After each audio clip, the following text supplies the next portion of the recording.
ओम शांति। अब संगम युग का अंत का भी अंतिम समय है,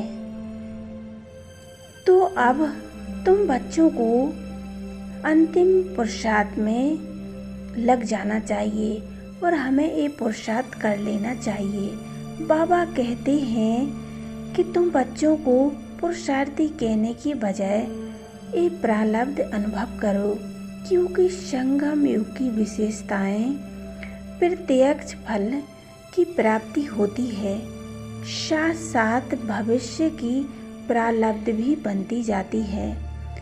तो अब जैसे जैसे स्वयं नजदीक आता जाता है, परिस्थितियां नाजुक होती जाती हैं, प्रकृति के 5 तत्व हलचल में आने लगते हैं, तो अब हमें और 5 तत्व अपना विकराल रूप दिखाने लगते हैं। ऐसा एक इशारा होने पर विश्व युद्ध की आग में सारी दुनिया झुलस जानी है, आग लग जानी है।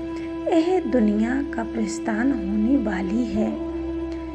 दोनों सेनाएं तैयार हैं, यादव और कौरव आमने सामने हैं।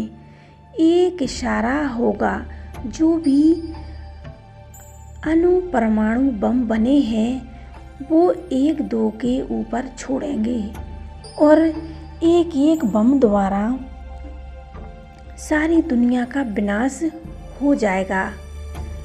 तो अब अंत का भी अंतिम समय है, तो समय प्रमाण अब चारों ओर साकाश देने का समय है, वाइब्रेशन देने का समय है, मनसा द्वारा वायुमंडल बनाने का कार्य करना है। अब इसी सेवा की आवश्यकता है, क्योंकि आने वाला समय बहुत नाजुक है। अब अपनी और फरिश्ता बन चारों ओर चक्कर लगाओ। जिसको शांति चाहिए, खुशी चाहिए, संतुष्टता चाहिए, फरिश्ते रूप में उन्हें अनुभूति कराओ।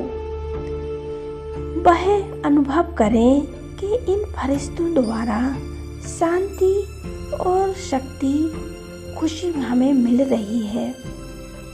अंतर बाहर हमें अंतिम स्थिति, पावरफुल स्थिति का अनुभव करें। अपना यह रूप सामने इमर्ज करें, फरिश्ते रूप में चक्कर लगाओ, साकाश दो और सब गीत गाएंगे कि यह शक्तियाँ आ गई हैं। फिर शक्तियों द्वारा सब शक्तिमान स्वतः ही सिद्ध हो जाएगा। अभी तो कुछ भी नहीं है, अभी तो सब कुछ होने वाला है। डरना नहीं है, ये सब खेल है, विनाश नहीं होना है, इस दुनिया का परिवर्तन होना है। सब में वैराग्य वृत्ति उत्पन्न होनी है। इसीलिए रहम दिल बन सर्व शक्तियों द्वारा परेशान आत्माओं को शक्तियों की साकाश दो, रहम करो, सबको दुआएं दो।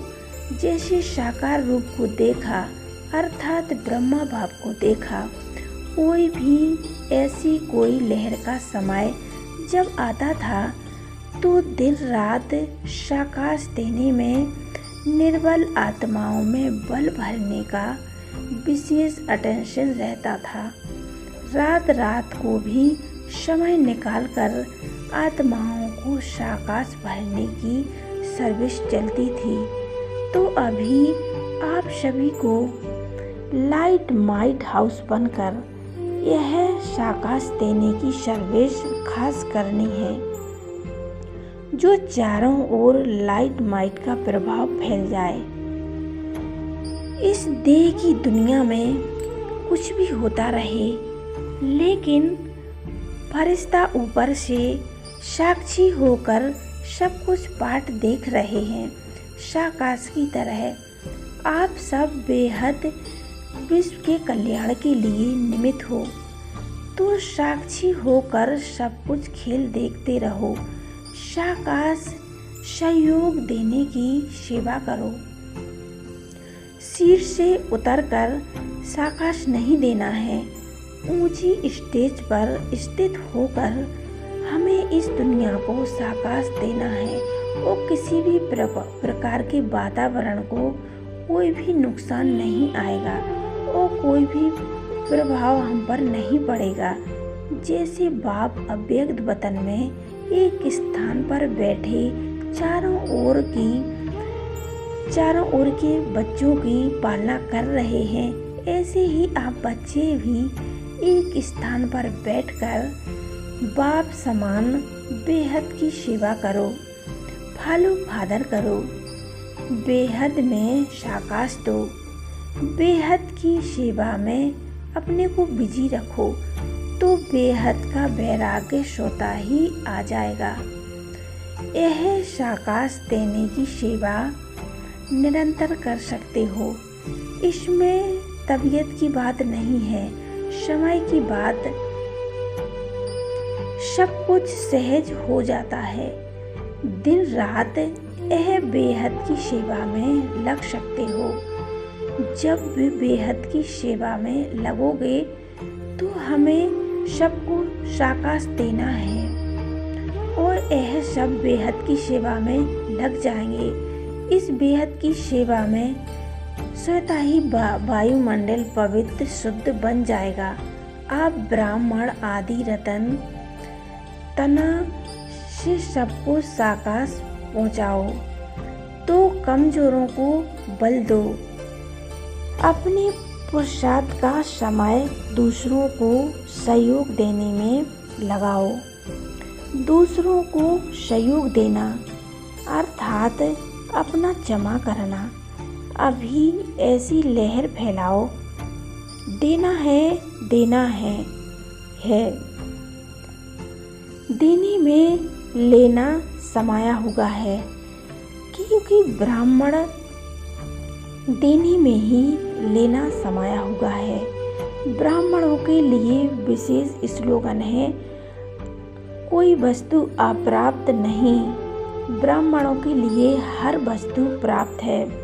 ब्राह्मणों के लिए विशेष गायन है कि जो पाना था सो पा लिया, अब क्या रहा पाने को। तो अब बाबा के महाभाग्यों में अंतिम सेवाएं, अंतिम ब्राह्मणों का कर्तव्य साकाश देने का श्रेष्ठ कर्तव्य है। तो अब अपनी स्थिति को ऐसा पावरफुल बनाएं, ऐसी संपूर्ण स्टेज पर सेट हो जाना है। संपूर्ण फरिश्ता बनकर इन पांचों तत्वों से उपराम होकर सेवा करनी है। बाबा कहते हैं अभी तो कुछ भी नहीं है, अभी सब कुछ होना बाकी है, पर तुम बच्चों को डरना नहीं है। ये सब खेल हो रहा है, ये विनाश नहीं होना है। यह सब इस दुनिया का परिवर्तन होना है। हमें स्वयं परमात्मा को अपना साथी बनाकर रखना है, तो हमें हर परिस्थिति खेल लगेगी।